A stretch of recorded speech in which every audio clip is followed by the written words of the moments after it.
Roll off the back. We're busting through the seams. Awesome. Hey Sherry, can you all hear me at home? Okay, very good. Hi everybody at home. Welcome. We have a fun night planned tonight. We have kind of a combination plan tonight. We have a combination solution group. And then we're going to take the last half hour or so to talk about Saturday, our big event that we've been planning many months for. Is coming up on Saturday. I'll save all the details for later on that, but we just really appreciate that y'all are here. We've got volunteers here, and we have unsuspecting future volunteers here. I imagine after tonight, everybody's going to want to be there on Saturday to help out, and we sure appreciate that. So that's coming, but just a couple announcements before we get right to it. So number one is Mob. All you ladies out there, it's so much fun. So Mob is Mom's a Battlefield, but it's all the ladies. So as long as you're a lady, it doesn't have to be mom, but it was kind of clever to say Mob. Mom's a Battlefield, but it's for all the ladies. Oh, people are still rolling in here. Here we go. It is for all the ladies out there. So we follow the same schedule as Solution Group. So Solution Group is typically the first and the third Tuesday of every month at 7 o'clock.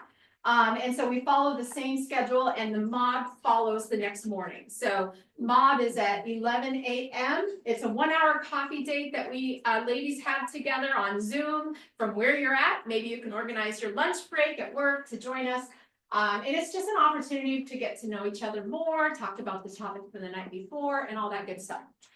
And let me tell you this, because we haven't announced this yet. Every quarter we do an in-person Mob. And it's coming up. It flew through. Like, wasn't it just like yesterday that we had the Mob in March, and now here we are. So heads up, Wednesday, June 4th. Mark your calendar. Put your time off requests in at work. Take the day off, because it's not just an hour. We end up taking a big chunk. Oh, actually, no, it's in the night. That's right. We're doing it in the evening this time. I forgot. That's by request. I totally forgot. We usually do it at 11 o'clock. So like January, March, June, September. But we did have some people out there that were demanding we please have an evening. So I said, okay, we will do evening in June. That's right. We're going to do a 6 p.m. Mob in person on Wednesday, June 4th. So hopefully you moms can join us. And you can go ahead and mark your calendar way ahead of time for September. The first Wednesday of September, we'll be back to the typical 11 a.m. in-person Mob. But other than that, 11 a.m. on Zoom from where you're at, please join us. If you need the link to join us tomorrow morning, just reach out to me or Becky and we'll get you the Zoom link and hopefully you can join us. So that's that. And I will leave all the Run for Recovery talk until the end. If you're new tonight and you don't know where the bathrooms are, underneath the deck through those sliding glass doors to the left. So any points, there's also some cookies and drinks. You can help yourself. Welcome. Glad to be here. So with that, confirming Wednesday, June 4th, in-person Mob. Yes, definitely, Sherry, that is correct. And I will just take myself off here and move it right over to Art, where we will just get started. Oh, phones. If we can just do a double check that our cell phones are off. Someone's phone's gonna go off during this. Someone's will. They will. They'll do that thing where they go, You'll get the it's always that. I don't know how I get. How do you turn off a phone? Yeah. Oh They geez. just pretend it's not that. And then inevitably it happens one more time.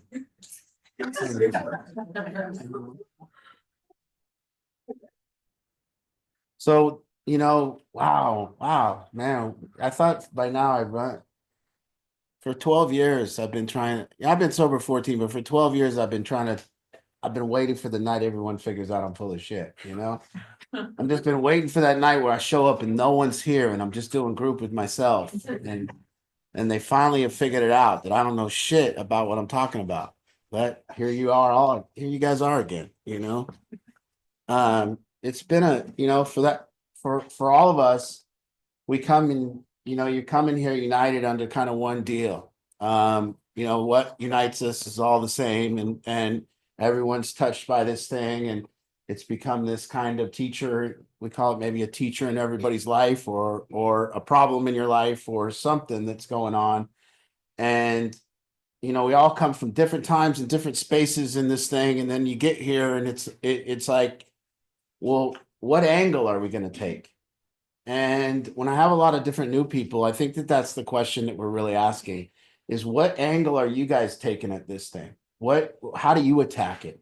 And what method do you use to attack it? In what way do you want to attack it? And by the way, what do you even think is the problem?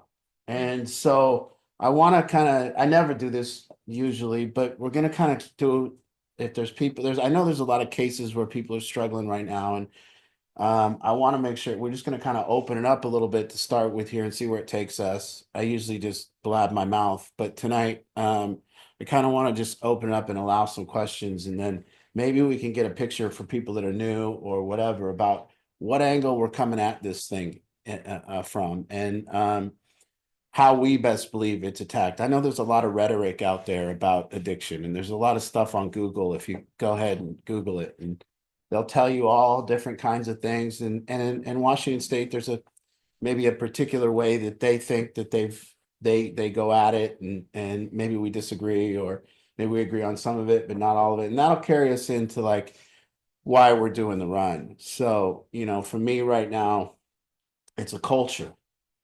Addiction has become a culture issue. And I don't ever remember it being this prominent in prevalent as a cultural issue. And it's at a crossroads now as a society where we're kind of planning, what direction are we going to let addiction go? Are we going to be a country that lets free and open drug use, and it's all about love and safe supply, and let people use drugs and live and let live? Or are we going to be a country that takes it very seriously and says drug use is very harmful and we can't be permissive of it? And kind of that's where we're at as a country, this crossroads of which way do we go as a country? And we're kind of standing up as an old school kind of way, saying this is kind of a cultural issue. Like for me, I look around and I go, the people that are out on the streets doing drugs, in my opinion, they're committing crimes. And I've just always assumed that when people are committing crimes, the people that handle those crimes are cops. And that this is a way that we could get people in help is by arresting them. And that's kind of, I've always kind of assumed that's something to do when people are committing crimes, that the only person really qualified to handle that person is a cop. And we're now saying, no, no, no, no.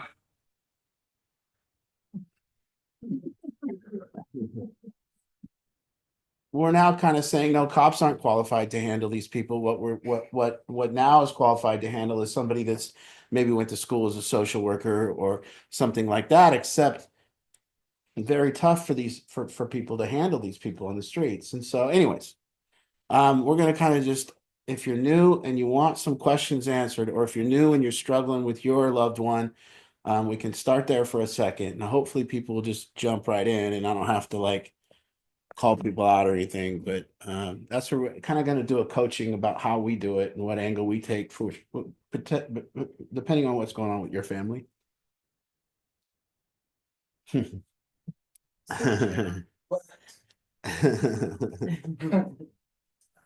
when we start on. No, why don't you start, Mom? Well,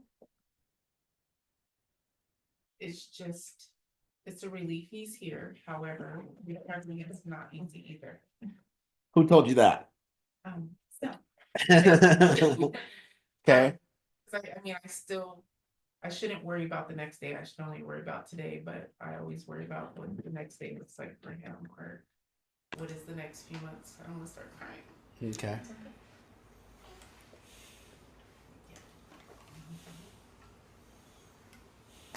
Just the whole thing. Okay. So that's your thing. You worry about, you got him here, but now Worry about tomorrow. worried about tomorrow. Anybody else feel this way as a All moms feel it, right? We're all concerned about their future. Especially in the beginning. Okay, now name the worst time it's ever been with him. Describe the worst day, maybe real quickly. I called consulting nurse when he last relapsed and explained the chest pain I was having, and they told me I had broken heart syndrome. So that's how bad it was on Okay. this last relapse. And what was the, and on that moment, if I told you, hey, in about 5 minutes, he's going to be in a program and he's going to have X amount of days clean and you're going to be sitting on a couch with him doing a group, what would you have said? Because I have faith, I probably would have said, okay, I see it, but not right now.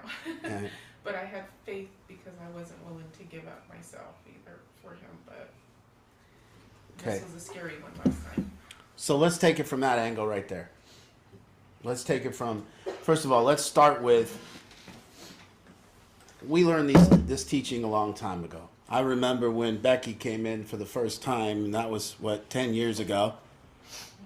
9 years ago, and I said, listen, here's the deal. If you say to yourself that addiction is a tragedy, it has to then be a tragedy.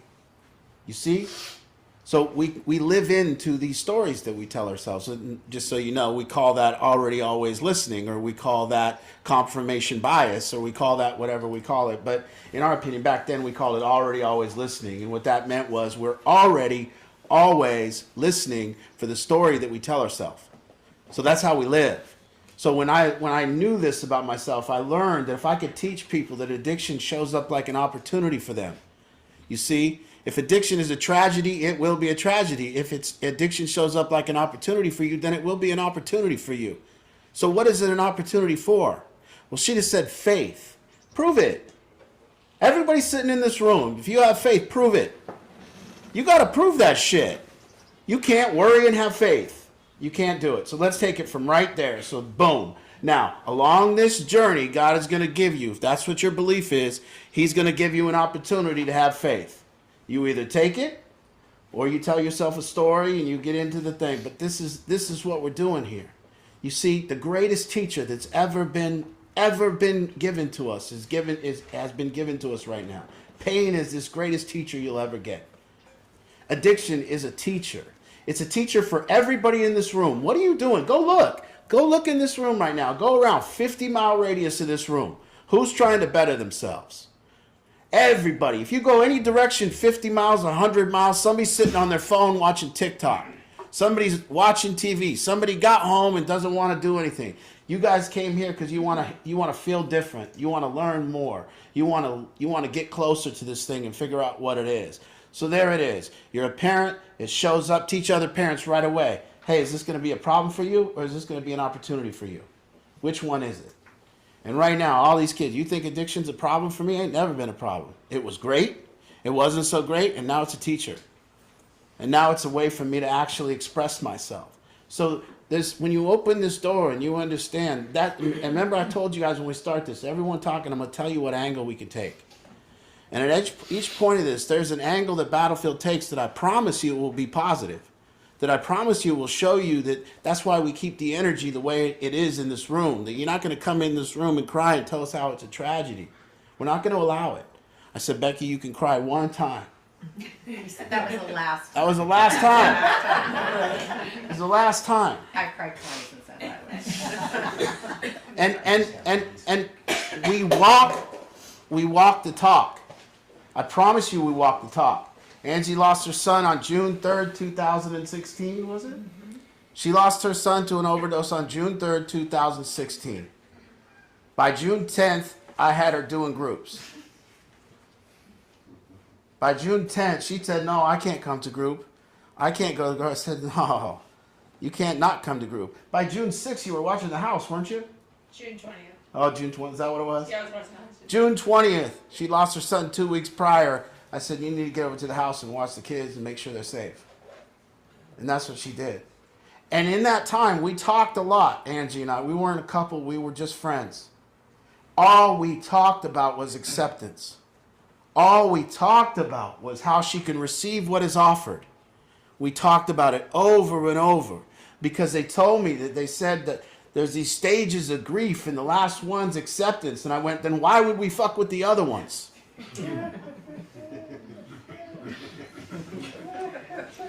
And I just don't even want to look at those. Why are we going to mess with those if I can take someone right to acceptance and I can get them talking about what the thing really is? So we would have discussions about acceptance. And then she would call me along the way of this thing.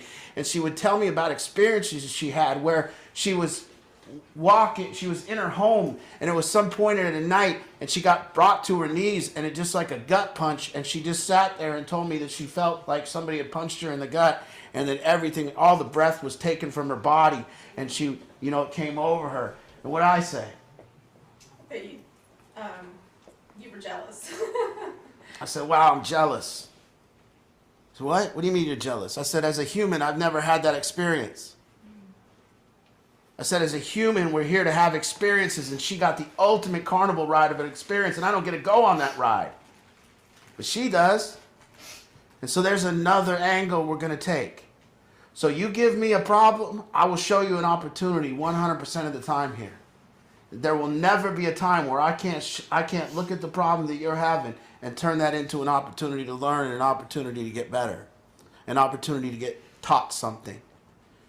So let's open up some more and ask some more questions, and even say what's going on with you and what you're struggling with.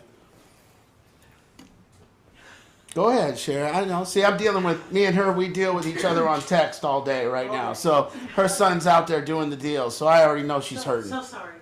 Nope. No, Hey, wait. No. Now listen. I gotta say another thing here. I deal with a lot of businesses. Lately, we deal with a lot of businesses. We deal with a lot of businesses. We try to call businesses. We try to set appointments with businesses. I got the guys calling businesses. You are lucky if any business in this world calls you back today. I'm just telling you, that's the way it is now. You call a business and then see if they'll call you back today. I don't think they're going to call you back. And you did. My point is that at Battlefield, we call you back. And the reason we answer your text is because you're not bothering us. Because every time you text me, it shows up like a big opportunity for me. Every time you text, it shows up like an opportunity for me to help. And guess what? I happen to love helping people. You see, you ever take your car to a mechanic? You ever find a mechanic that likes fixing cars? I haven't. I don't know one mechanic that'll get off work and help you with your car. I hate fixing cars. I fixed enough cars today. I ain't gonna fix no car. You take a car to a mechanic, oh, why are you driving it like that? You screwed it all up. They're always all mad at you. No, we're an actual organization that helps families and helps addicts, and we love doing it. And it shows up like a big opportunity for us. So thank you for and there's the angle we take, and that's how you don't, you know how people that are helping addicts, they always, or people in the social services business, or people in they always say this shit. They always say, oh, you gotta watch Burnout. You gotta watch it. You're gonna burn out. You're gonna burn out. How are you gonna burn out if it's an opportunity? You're going to burn out if it shows up like a complaint. You're going to burn out if it shows up like a problem for you. You're going to burn out if you have a story in your head that everything's about you. You see? Anyways, go ahead, Sherry. Well, I just was looking for advice. I don't know what to do. My son's been in active addiction for 10 years. He's 30. He had 4 of his closest friends from junior high school. They're gone now. And that's actually how I found Battlefield. But he's out there. We kind of talk, and he's almost been so close to being picked up by your little helpers. And They're not little, man. These guys are big. No, they're big. Some are even fat. Get there, and he's ready to go, and then he takes off. Nope, doesn't want to go. I'll call you tomorrow. You can pick me up in the morning. Never happens. Never happens. Tonight, I'll meet you there. You know, I'll go. And this, maybe he's been talking. I know that he talks to me about the whole situation here. Cool. And then they come. You see him? No, he's not here. So, you know, I'm coming from myself. I can't really get my husband quite yet committed. I mean, I fill him in when I get home. But it's just I don't know what to do. So now, what's the opportunity for you here? Well, I've been kind of stepping back quite a lot. So I'm not engaging and helping, and when I saw that he used my Uber account the other night for $40 to go somewhere, or I shut off my Uber account. The car that we let him use, we towed it back home. So, you know, we're cutting back. It's I just don't want to get that call. Okay. Now, we got that figured out. Whoever's out there. It's Bailey. Yeah. Who's he talking to? Travis. Will you tell Bailey and Travis I said to shut the? They are All right. brands on it. All right. I can't believe I got to tell him to shut up. I can't believe you can hear him from there. And if Yeah. there's anybody in the back that can't hear, we can scoot you up, and you can take his spot up here for sure. We can scoot some chairs up. If anybody's struggling. We can hear. Okay. sure. Now, Sherry, what's the difficulty you have in not helping him? He's my baby. He's my youngest. You know, I feel like I'm a bad mom if I don't help him, but I'm worse if I help him. It's not helping. Yeah. And what about your husband? You said that he what? He's over it. I mean, we've been doing this for 10 years, and he's promised, and we've been through so many facilities, and we even sent him to Mexico for the Mexican thing, you know? Took it out of Ayahuasca? Yeah. Tacos?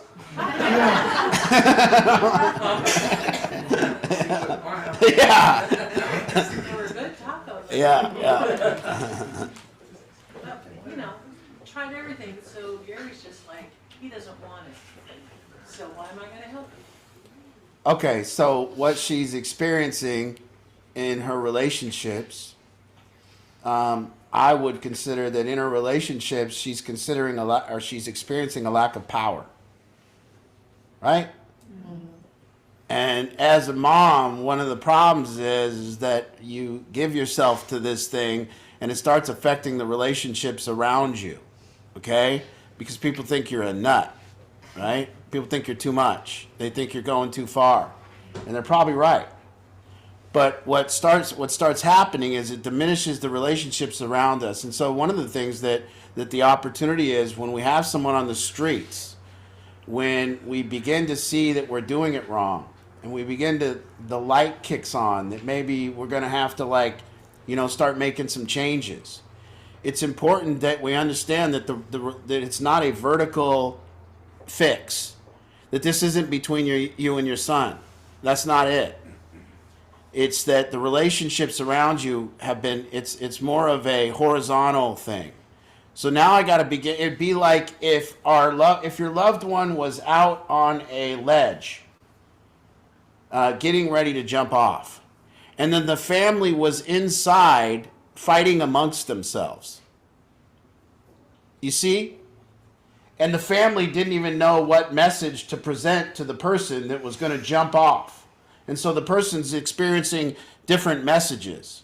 You know, one person inside the room is yelling, "Hey, we love you so much." And then one person is like, "Man, you've been a real piece of shit." And it's different messages going out to the person. And I would tell everyone in that room, before you open your mouth again, get on the same page. Get organized. So now, well, one of the things, you think your husband's wrong?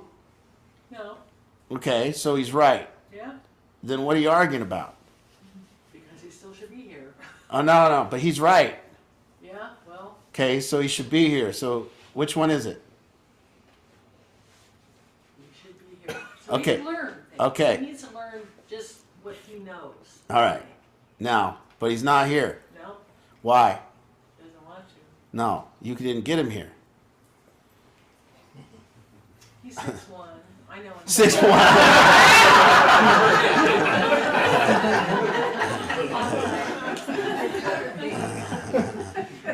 I'm 5'10", but still 6'1", you know.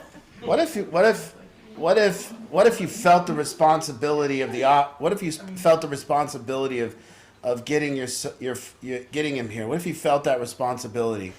Like, what if you felt the responsibility to get your husband here in the same way that you, in your head, it meant that if you didn't get him here, you're going to lose your son? Would you? Yeah, I think that way. And again, we've lost so many of John's friends Okay. that were, you know, So now let me take another angle. She lacks power. If you guys are, this will bring home for the guys that are in the program. There's a power position that I teach you to be in. Does anyone in the program know what that power position is? Can you remember? Or the external. When we say who you are, watching how you are. Okay.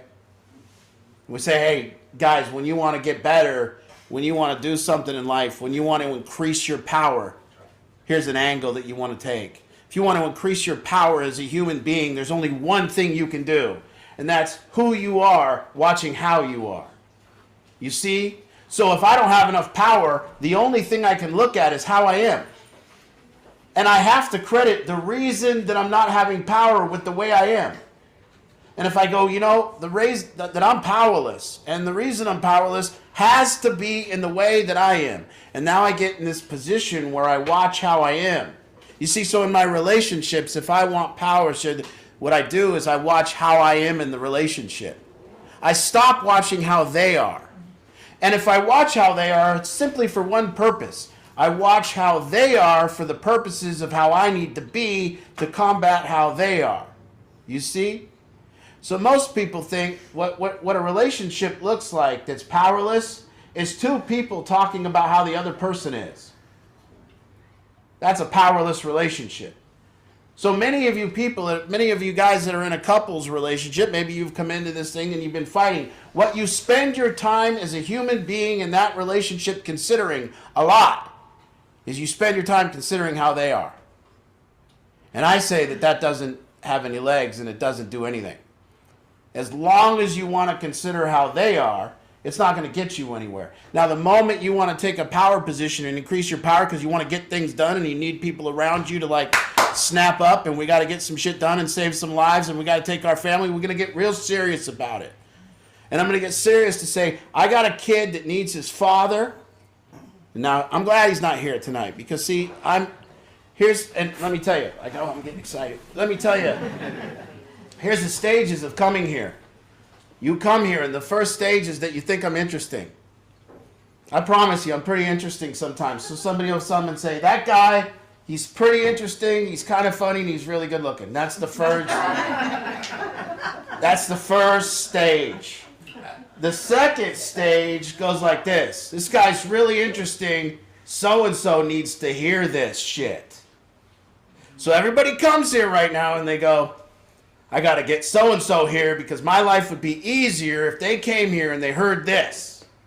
So that's the second step. The third step is, maybe I need this. Once I determine that I need this, the fourth step is, nobody else needs to come here. I don't need anyone else to come here. Because see, if I'm able to look at how I am, in relationships. See, there's a big opportunity here for all of us. You say, how do I help my kid? Why don't you look how you are in relationships? Why don't you look how you are in relation to him? Why don't you look and see? And why don't you keep your eye on the ball? And we can all these family members come and they go, okay, let me just keep my eye on the ball. It's how I am. That makes a difference. If I'm going to make a difference in this room tonight, I will not make a difference by leaving with Angie and going, did you see how they all were tonight? You see them, they weren't even paying attention. No, I got to be up above myself watching and seeing how I am and how I'm relating to that. See, it's like what I say is, you want to communicate with your husband, well, here's you and here's him, but where you got to be is around behind feeling your words hit him. Now you can make a difference in the relationship. You see? That's power. So now we've attacked a couple angles here. Number one, if you're a parent and you got into this thing, the first thing you want to teach another parent to do right from the start is show them that this thing shows up like a big opportunity for them. Number one, that it ain't a tragedy, it ain't something. It's a big opportunity to prove that you have faith. It's a big opportunity to then, secondly, to learn power in your relationship, because you're going to need to form a team around you to help this individual. Hold on, Steve. Go ahead. Do not be an enabler. Yeah. Okay. So, you see, we just took a couple things that I don't know if maybe you've heard. I don't think you've ever went to someone and they go, "Oh, you got your kid's suffering from addiction. What an opportunity for you." I don't think you're going to hear that many places. Okay. So there's a different angle that we're taking. Now, we're also saying that there's a power struggle in this game. That when we have a loved one that's suffering from this, we get diminished power, and we diminish our power, and we get to the place where we feel totally powerless.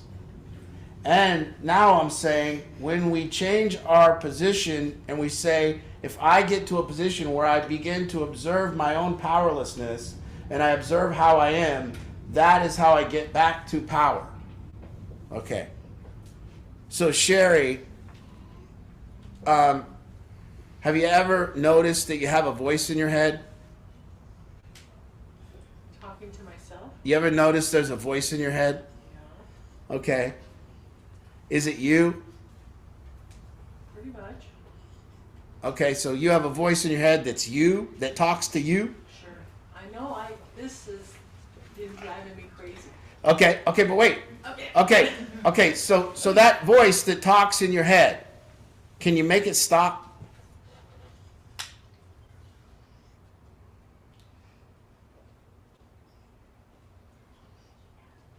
Not really. Okay, so you have an involuntary voice in your head that you can't make stop, and you think it's you?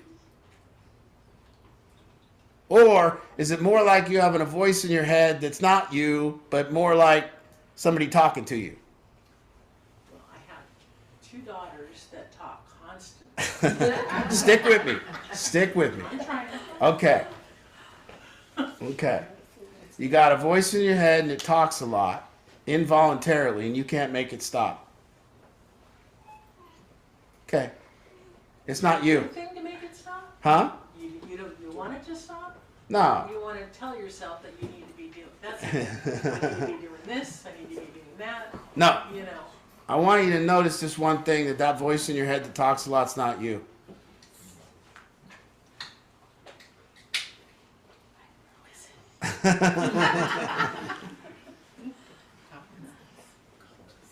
It'd be like getting in a car that has a GPS system, right? And thinking that the GPS system that's talking to us is us. Right? And you never question it. Except when you get in that car and that GPS system starts talking, you know it's not you, so you question it, correct? It's hard to get to trust that thing. But if it led you astray 100 times in a row, you'd shut it off. You wouldn't keep listening to it. That's the difference between the GPS system and the voice in our head. No matter how many times the voice in our head leads us astray, we keep listening to it. We don't ever tell it to shut up. You see? And you guys that are recovering from addiction here, or whatever we call it, whatever you're doing, drug use, whatever you're doing, how many times are you going to let that voice put you in the ditch before you stop believing in it? See, at some point you stop believing in that voice in your head, you stop believing that it's you, and you start looking at it, and you start observing it, and you start getting better then. So there's another angle. The voice in your head is not you. It drives you to do things. You know what it does? It starts talking to you about how you're a bad mom if you don't give your kid money for drugs. See, the second step of a program says we came to believe a power greater than ourselves would restore us to sanity. So if you go to Al-Anon or you go to 12 steps, it says the second step says, we came to believe a power greater than ourselves would restore us to sanity. Well, why are we insane? Well, we're insane because we're taking direction from somebody that doesn't know and has been misguiding us for a long time, and we keep listening to it. And we never know how to shut it off. That's insanity. You see? A presupposing of a non-existent thing, seeking salvation from a non-existent thing, which means I create in a world in my head through my thoughts that doesn't exist, and then I do something to get out of that world. Like as a mother, I sit there and think, if I don't buy my kids drugs, and the voice says it, right? My kid's doing fentanyl. It could kill him. But if I don't buy him fentanyl, it could kill him. That's insanity, you see? So now a mother goes, well, let me go buy him some fentanyl so I don't want him to be sick. I don't want it to kill him. Well, what's going to kill him? Well, fentanyl. But what if he doesn't have any fentanyl? Or mothers come to me and they do this one. I don't want him on the streets. I go, well, he's down in your basement smoking fentanyl. They go, oh, yeah. Is that safer than being on the street smoking fentanyl? You ever see somebody OD on fentanyl and they're like, thank God he was in the basement. If he was out there on the sidewalk, he wouldn't have OD'd. Or he would have. See, we're insane. There's another tie. There's another angle. That we've all been distorted and we've all rationalized our way into these spots. If I told you that when your kid was 12, one day you were going to be giving him money for drugs, you would have said, no, you're crazy, Art. You're absolutely insane. But it doesn't just happen overnight. It happens little rationalizations at a time from a voice in your head that's not you, that convinces you to do shit that you don't want to do in order to alleviate the pain. And so little by little, it convinces us, well, I won't be able to sleep tonight if my son doesn't have drugs. So I'll go, I won't be able to sleep tonight if he's not in the home, or if he doesn't have a car. You see? Because it wants us out of pain. But it's insane. Because we're all here running from it. And at some point, the consequences of our behavior of avoiding the pain lead us to the point where we hit bottom, all of us. Everyone in this room hits bottom. Every single parent hits bottom. Every person hits bottom. Addiction makes everyone hit bottom. And at some point, that bottom means you look at your own behavior. When anyone hits bottom, what it does is it jars us from ourselves. It jars us loose from the voice in our head, and we look over and go, oh shit, how did I get here? And it doesn't happen until you hit bottom. And then when you hit bottom, you go, oh shit, what have I been doing? And there it is. The first time you're back. The first time you really have a chance. And then I say, hey, listen, you've hit bottom. You've been making a lot of mistakes. You ended up in this position. Let's never do it again. What are you going to do? And I say, you better keep your eye on the ball. You better keep your eye on the voice in your head that got you here. Because little by little, maybe you're going to start doing things for someone again.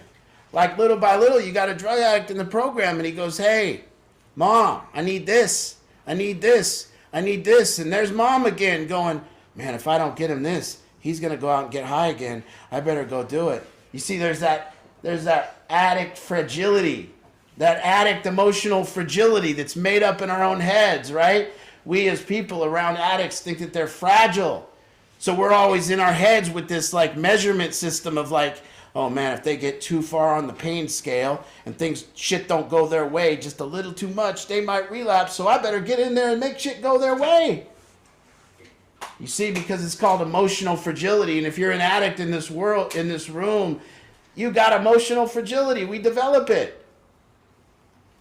Meaning we're waiting for shit to not go our way so we can blow up our own life and tell everybody it's not our fault. That exists. So how do we deal with that? You don't want people doing shit for you. You got to actually earn shit. You got to actually say, hey, I did that shit. I was driving with a kid named Brandon Barnett. We were going out to do a talk. I was going out to Arlington or someplace to do a talk. He's sitting in the back seat. I got 4 other kids sitting in the back seat. Brandon Barnett's mom calls me on the phone. She says, hey, Brandon's been nagging me about getting him a new cell phone. Just going at me. And she's questioning. She's on the phone. She don't know her son's in the back seat with me. She's questioning, should I get him a phone? Should I buy him a phone? What should I do? You know? I put the phone down. I put it on mute. I said, hey, guys, I got a mom. She's got an addict kid and her addict son. wants her to buy her a cell phone for about the 5th time because he keeps breaking his cell phone or losing it and trading it. And I go, hey, what do you guys think? Luckily, Brandon Barnett chimes in. He goes, no, tell her no. Don't buy the phone. What was her name? Susan. No! So I get back on the phone. I said, Susan, your son says it's a bad idea. He goes, fuck you, Art. But there it is. Oh boy, kids get in my program, they start getting very concerned about their parents' money. Hey, Art, my parents are paying a lot of money for me to be here. Oh, would you let them get you a new truck? Well, yeah, okay. But we got to watch what we're spending on treatment. Art. My parents' budget's really important with me right now. They always get real concerned. It's like, how much money have they spent so far on all your bullshit? Oh, like 200 grand. Oh, okay. Now you're getting concerned. You know? So there's more angles. Let's go. I want to make 2 suggestions. I just feel like Becky and Kat might need to talk, so let's just put them on. Oh. You think I need to talk? Yeah, just wondering if they're going through something. Oh. I don't know. Well, you know, for you new people, I'm sorry, I apologize. Because my son is living on his own and he has his own apartment and all this stuff. But he's gone through some stuff lately where he can't work. And he's just, I don't know what to even say about it. I'm having a hard time feeling very empathetic, I guess. And I don't want to go overboard. I don't want to be like where I end up doing something I shouldn't do because he's going off the rails kind of emotionally at times because his life is ruined now. You know, and it's capitalism's fault, and it's everybody's fault but his. Mm-hmm. And it had to do with a series of things that he wasn't taking care of himself. He passed out because he didn't have an inhaler and broke his hand, and then he can't work, and you know, it's just he's mad at me because I don't know, because I just can't focus on he's just I use this term Tiffany perseverates on it. It's just he can't get past that. His life is ruined, you know, and then it's everybody's fault but his. And so, and then he gets mad at me because then I'm like, well, let's think about what kind of strategy you can do so this doesn't happen again. This is just, you know, this just happened. This is bad luck. Da, da, da. It's like there's nothing you can do about it. It's like, well, you could get your inhaler. You could ask for your inhaler a day early, just in case they don't have it, so that you don't pass out and fall down and break your hand. You know, just little things like that. You know. Anyway, So. I don't know what to do. I don't know what to do or say with him, Mark. I really don't. Okay. He lives life as just one complaint after He another. lives as complaint, yeah. That's how he Okay. lives life. Okay.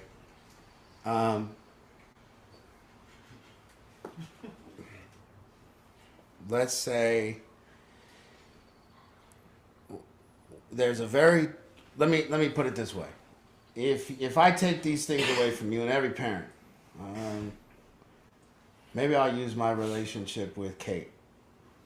Kate is, and I'm going to give an example of what I've learned with my relationship with Kate that I didn't always know before. And I hate this term. I hate the term meet people where they're at. And the reason I hate the term is because I always hear it from somebody who I think is trying to say something that they don't know what they're talking. It's a misunderstood term. To me, when you go, this person's out on a street using fentanyl and somebody tells me to go meet them where they're at, I go, you're a moron. Clarify, I've never done drugs. Yeah, Kate's never done drugs. Or she's done drugs, but never been But addicted. I don't Okay. do drugs. Okay, she does. It's very important. The Kate doesn't, Sorry. yeah. Yeah, it's very important to her that people know. she's Okay, not drugged. but I'm trying to I'm trying to say why I don't like the term. Okay? We're not talking about a drug problem here either. But I don't like the term because it suggests that that's not for the purposes of taking them somewhere better. It seems to me the people that say meet someone where they're at, they meet them where they're at, and then it's just like, okay, now I'm just going to be with you in this shitty place where you're almost dead and watch you do fentanyl. And so that's kind of my thing. My thing about meeting, and I never understood meeting people where they're at. I didn't really like that because I didn't like where the people were at, that I had to meet them there. I didn't like people's attitudes. I didn't like all that thing. But let me put it this way. There's some people where I can take, where you can't do certain things. And one of the things you can't do is you can never punish them. So for instance, with your son Brett, no punishment would ever work. I promise you. Okay? And I tell this to parents all the time because this is what you're left with sometimes in helping people. You can't punish them. The next thing you can't do is you can't lecture them. So that means that you can't say, you know, you should be doing this, or you should be doing this, or why don't you do this? You literally cannot say that. Okay. And I said it anyway. And you said, and the third thing, Coming out of my mouth. so the third thing you cannot do is you can't negative reinforce. So that means I have this kid, I can't tell him that any of his behavior is bad. One. I can't punish him for any of that behavior. Two. And three, I can't tell him about better behavior. There. There. Now what are you left with? See, and that's the sad part, is because that's our repertoire. Those are our tools in the tool bag. And what you really get down with, and I'm sorry, Kate, I don't mean to embarrass you. Okay. But Kate is smart. She's brilliant. She's not a drug addict. She's not addicted to drugs. She doesn't have drug problems. She's dealing with life. She's like my daughter. She's 18 years old. She even asked me, or 19. She'll even ask me, she'll say, Art, what do I do? I still don't tell her. Why? She's not going to listen anyways. She'll say, Art, what do I do? And I'm like, I ain't even fucking buying into that shit. All I can do is see, and here's what you're left with. You're left with, how does one person meet somebody who's in turmoil where they're at? And it has to do with a couple things.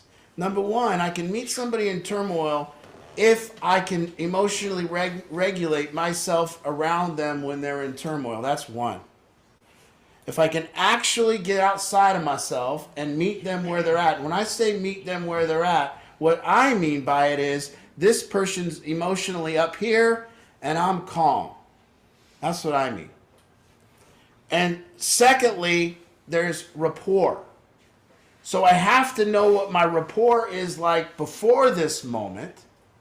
And if I feel powerless in this situation, it's probably because I have a bad rapport and I'm not emotionally really regulated and they're taking me on a roller coaster that I'm trying to fix their problems so I can get off a roller coaster. And I want to give them the answer right now to end this turmoil so I can get off the roller coaster. And what I'm suggesting is this is the opportunity that you have. And I'm not saying it's easy. And I'm not saying I'm the most skilled person on it. I'm not saying any of that. But the opportunity you're left with is, how do you rebuild rapport? And how do you give up being his mom? Right. So like he's up here. He's wanting me to go on this ride with him, right? Mm-hmm. And I can't, like you said, like he's here emotionally, but if I'm not there, then he's not happy. But you are there. He wants to. I argue that you Okay. are there. Okay. I argue that you're there in protectionism. I argue that when he's up here, you're protecting yourself and you're trying not to. Right. You're on edge and you're tense and you are there, and And there's passive aggressivity. There's something that's not love. Yeah, I don't feel it in the moment. That's right. Yeah. So this becomes about how do you, because you're not going to tell him what to do. He doesn't need to be told what to do. I mean, it's just like that simple thing of like, well, he passed out because he doesn't have an inhaler, and then you're a parent, you go, well, you should get your inhaler. You know, I remember my dad, I was smoking crack for a living, and my dad goes, my dad looks at me one day and he goes, you know, son, you should really have a savings account. It's like I don't know that shit. Like I should, but I invest heavily in the crack market every day, you know? And it's those things that you know, it's just like you. It's like you want Bill, you come home and, well, you know, you want to vent your issues, but you don't want Bill to fix them. Mm-hmm. You know? And so, Like you a know. shower? Yeah, huh? Oh, God. Like the leaky shower? Yeah.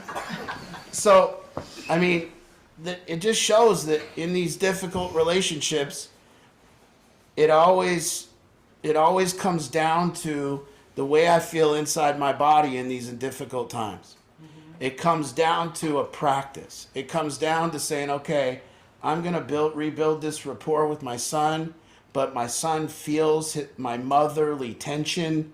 Yeah. My son feels my passive aggressiveness. My son feels me protecting myself from him. Mm-hmm. He feels all that stuff. Mary was just saying, it's like they want us to be there. Yeah, We do it every day. I'd agree with that. Mhm. Yeah, that if I do feel calm and I am being calm, then I don't care. Is what, you know? Yeah. I would. This is a. I'd like to. Now this is getting back to loving him where he's at. Yeah. This is getting back whether you're capable of that or not.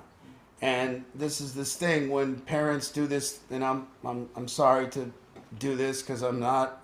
My son's only this much old. I know I'm not a parent. I get it, but there's a real difference between this bullshit, and I'm gonna say it, and then Concha's gonna get mad at me or whatever. There's a lot of parents when I call this unconditional love bullshit out, and I say stop with that nonsense, okay?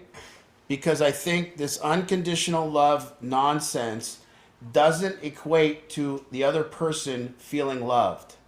You can say you love somebody unconditionally all you want, but if the person is around you and only experiences how they need to change, and only experiences your fear, and only experiences your tension, you're not experiencing love with them. When's the last time you looked at your kid and teared up because you go, oh my God, I love you? Or are you, and that's the experience of love. That's different than I'm around my kid and God dang it, is he going to get it together? Is he going to get this shit straight? When is he going to, oh my God, now he's going up here. Now there's a difference. And so when we learn to like control our heartbeat and be around people and do this process, we can actually love somebody in turmoil and actually feel a sense of love for them, and it's hard work. See, I get mad at the unconditional love thing because I think as human beings, that's the goal.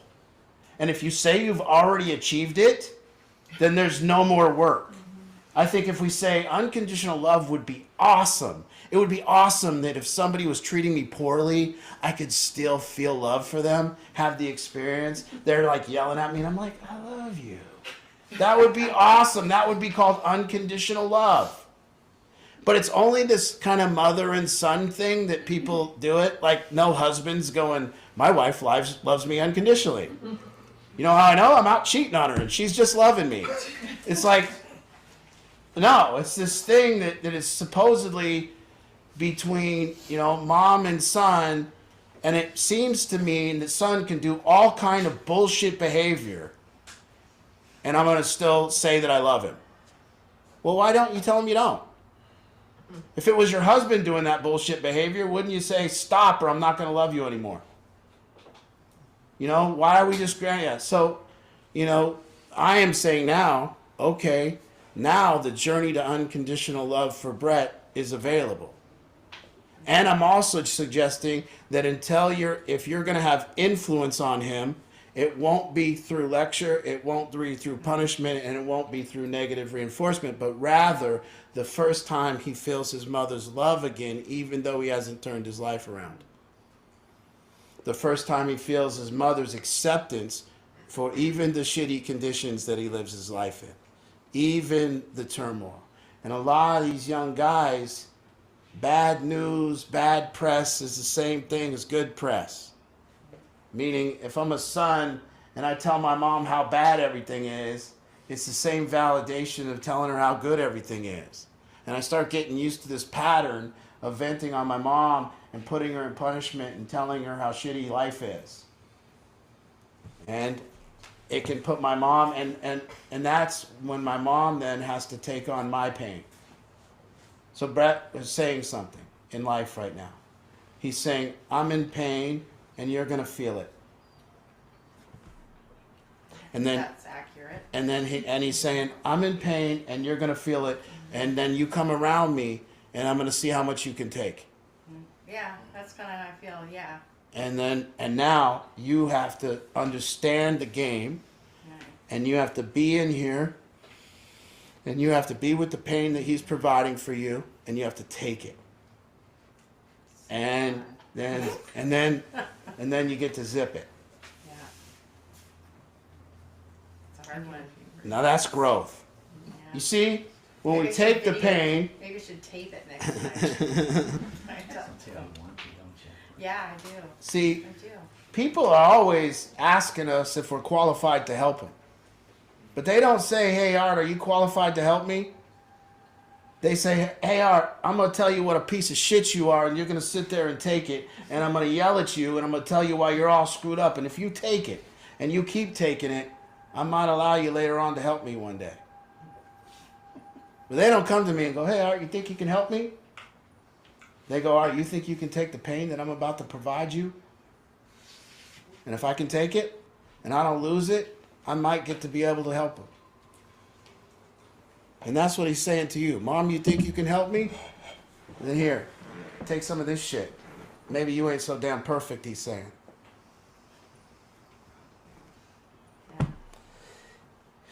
There's another angle. See, I want you to note, I never mentioned the word boundaries. I didn't say you need your boundaries. What I said is be destroyed. See? Let that kid destroy you and then take it. And that didn't mean go buy him drugs. That didn't mean, now we're talking about two different things. Now don't equate this whole same shit with people that are on drugs, and I'm telling you that you got to let people do drugs. And don't, remember, every coaching is a different, unique case. Different, Jerry. Yeah. This is not coaching Okay. one for you. Cat. Yeah, what's going on? Yes? There's something. I'm just watching, listening to this mom Yeah. and looking at her son, and he reminds me of Jesse and knowing how that feels. And Trayvon. yes, and I didn't come to Battlefield until after I'd already lost my son. And you have a chance. Thank you. And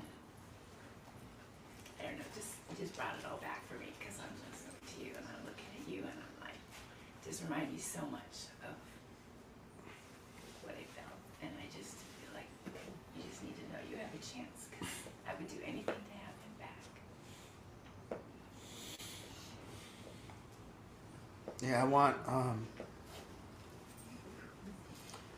I want everyone also to take one thing here, and I want to take another angle. One of the angles that we're talking about here is ultimately, if you're in this room, you're responsible. And none of us are victims. So everyone in this room is responsible. Every one of us in this room is responsible for the relationships that we're currently cultivating, the things that we're doing, and no one really gets off the hook. you know, and I'm not talking about you, Kat, by the way. And I'm not talking about mothers losing their sons either. I'm talking about when we coach this mother here, I didn't let her off the hook. I didn't give her a out. Yeah. Although I know her son and he's a little shit. Thank you. Yes. And I'd also like to get him in the room and say, treat your mother better. And yeah, you know. Opportunity for us to all work together. You know, but her son's a little shit. And so, although I said that Becky needs all these changes to make to be with her son, I'm not lost on the fact of the changes that he would have to make. But also, she can't be responsible for those changes. She can only be in a power position with her son and watch how she is. And then see how that directly, how that relationship changes because of the way she is. You see? Okay. Who's next?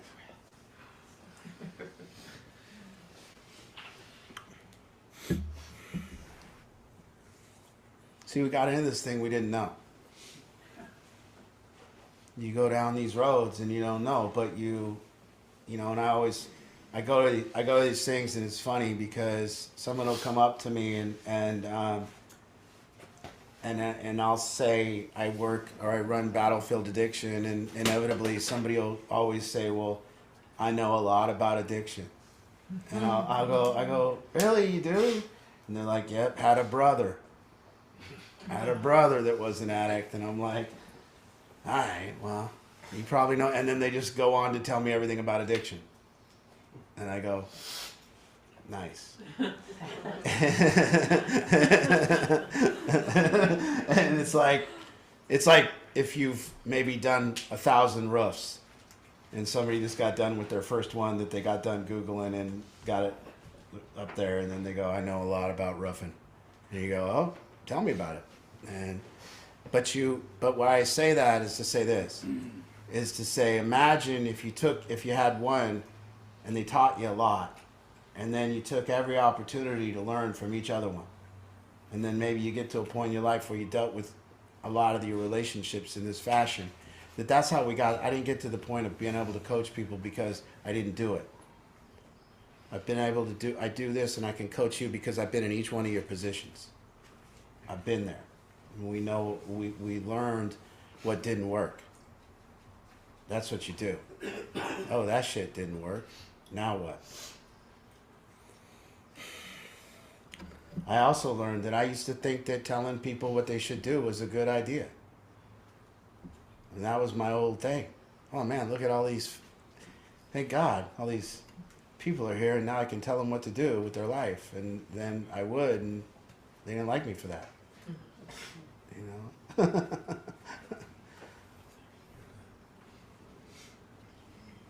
I said,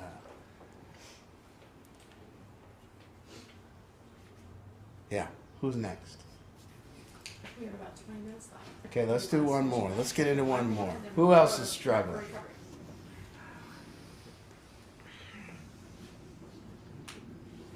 Susan?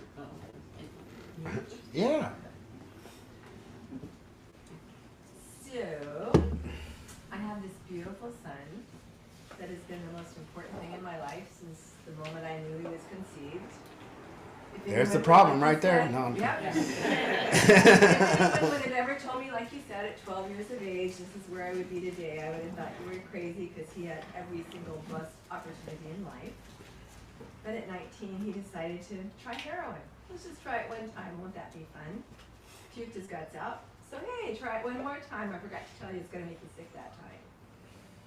So since that, 20 years, ups and downs, and he's brilliant, and he has created a business, he did all these wonderful things.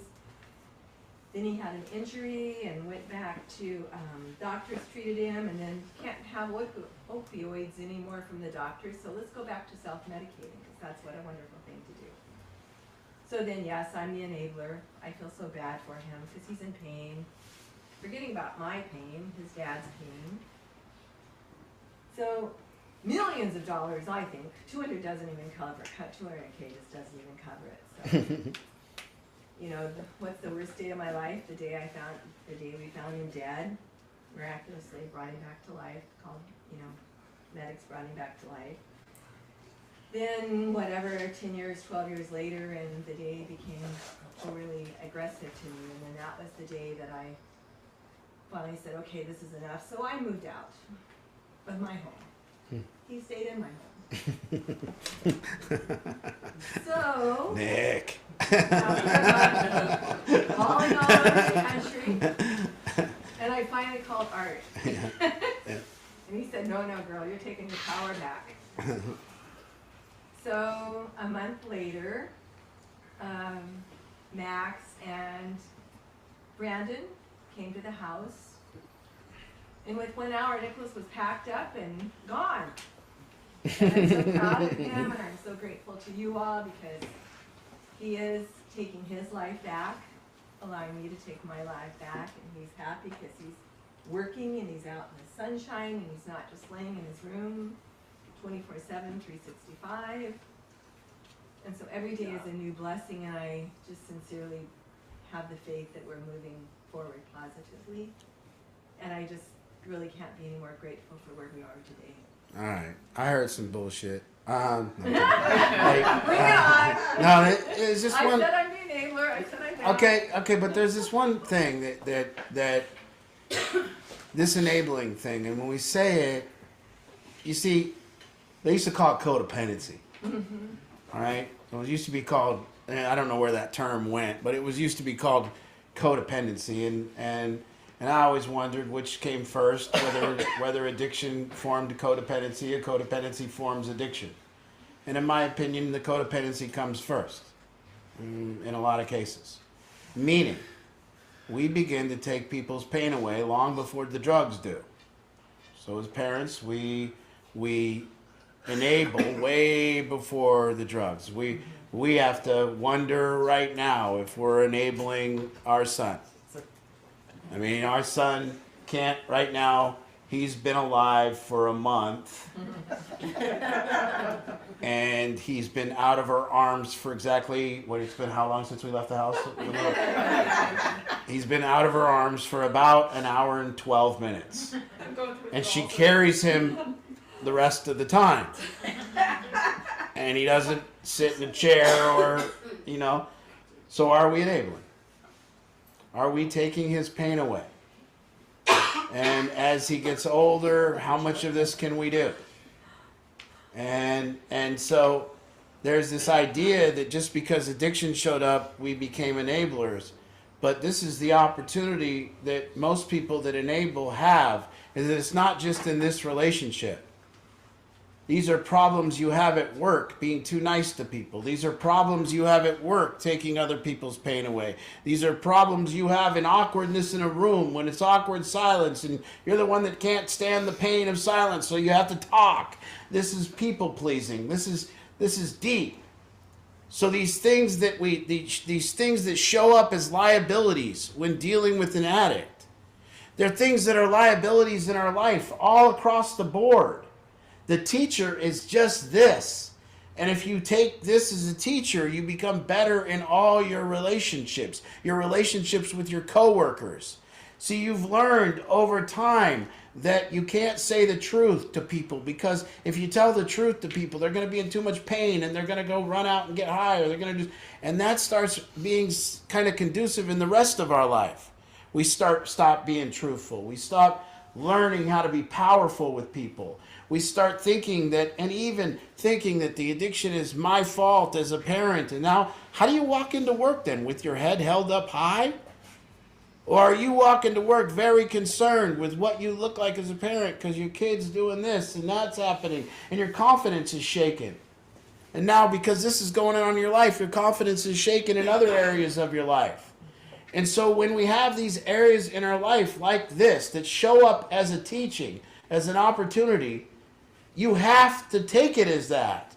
If you don't, if you go, oh, this tragedy's happening in my life, this big problem, I'm shameful of it, it might be my fault, I'm in pain, I got all this stuff, and I'm not talking about it. You weaken yourself in every other area. You lower your head.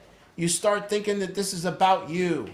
You start thinking, but it is about you, but it's not about you of why or cause or any of that bullshit. It's about you, about what you need to learn. And this is what we do. So the enabling, you said, forget about my pain. No, you didn't forget about your pain. People enabled, they act like you're doing it to take your pain away. That's why you enable, because you can't stand the pain of the alternative. You see? You can't stand the alternative. So for me, if I tell somebody, hey, no, I'm going to tell my son no. And there's going to be a point when I tell him no, he's going to go and he's going to stomp in his room. And he's going to slam the door. And I'm going to sit there as a dad and I'm going to go, am I too harsh? Did I do this right? And if I walk back in that door and knock on it and say, son, I'm sorry, I'm going to let you go. I made a mistake. I'm screwed. He's got me from there on out, you know? Amen. And so, but if I wait, and my son comes back out and says, Dad, sorry for throwing a tantrum, I would say that would be successful. And the reason that it would be successful was I could handle the pain of that moment. And I've learned to handle that pain of the moment. That's what we're learning. Learning to handle this pain when the other person doesn't like us, when the other person's mad at us, and they're gaslighting us, and they're saying, you're a bad person, and you're a bad person. And you got to sit there with that pain and go, am I? And guess what? Now we can go back to faith. You see, when I'm gaslit, I got somewhere I go. I ask God, am I who they say I am? Am I? God, am I? How do you want me to be, God? And I have to sit there and have faith. I have to sit there and go, oh, I know they say all this stuff because they're trying to manipulate me. They're trying to get me to buy into their bullshit. And so what a thing. God, there's just this thing. We're sitting here. It's this thing that showed up. And it's for everyone. Showed up for me big. Somebody told me today, I was having a conversation with somebody today, and the conversation was about the guys in the program. And my friend, who was an entrepreneur and a real estate agent, I was talking to him, and I was talking about all you guys, and I was saying, we need to put together a group of entrepreneurs that can come talk to these guys and show them the pathway from where they're at to $150K a year job. I go, I don't want to give them the job. I don't want to do that, but I need to be able to show them that if you're right here, right now, that in 2 years, if you do this, this, and this, you can be here and you can buy a house. And he goes, and we're arguing, me and him. We're arguing. And he goes, no, they just need a job. And I go, what do you mean? They just need to show and prove that they can get up every day and they can go to work and they can comb their hair and they can do this. And I said, man, you don't know the guys in my program. They can do that. I said, they can do all that shit. I said, it ain't like that. I said, but if I tell them just to go get a job. See, my mom, when I was 10 months sober, I was upstairs in the house. And my mom said like this to me. I was 37 years old. I got no work experience. I hadn't worked in 7 years. And I'm sitting upstairs, and my mom got mad at me because she didn't see me doing very much. She didn't know that I was playing poker. She didn't know what I was doing. But she goes, Arthur, you need to go get a job. Fred Meyers is hiring. You could just go up there and stock shelves. You just need something consistent. And I said to my friend today, I said, now what if I would have took that advice? I said, where do you think I'd be today? Where do you think I would have learned? He goes, well, you'd probably be the manager of Fred Meyer. And I said, yeah, but I wouldn't be able to buy a house. And I say all that to say, look at all this teaching. Look at everything that is available for us because of this problem. Look at the direction that you can go. But you gotta be in this position of who you are, watching how you are. And I was saying that to him because I was saying, man, it ain't like my dad grew up around here. He worked for Delta Airlines. He worked for Delta Airlines. He made $35 an hour at the top. He put 2 kids through college. He paid off his house. My mom didn't work. He had 2 cars outside. It ain't like that no more. I said, now 2 parents can make $80K a year combined and they still can't buy a house. It's tough. So we got in this big fight about whether someone should just, and I said, listen, what they need is they need to be able to observe themselves. They need to be able to have power and creativity, and they need to be able to at least see the pathway out of here. They need to see the pathway, because if they go get a job and work for the next 3 years, and then I did a role play with him. I go, okay, Chase, come talk to the guys. I'm gonna be one of the guys. And then Chase goes, okay. And I go, hey Chase, my name's Mike. I've worked every day for 2 years. I work 55 hours a week. What do I do next, sir?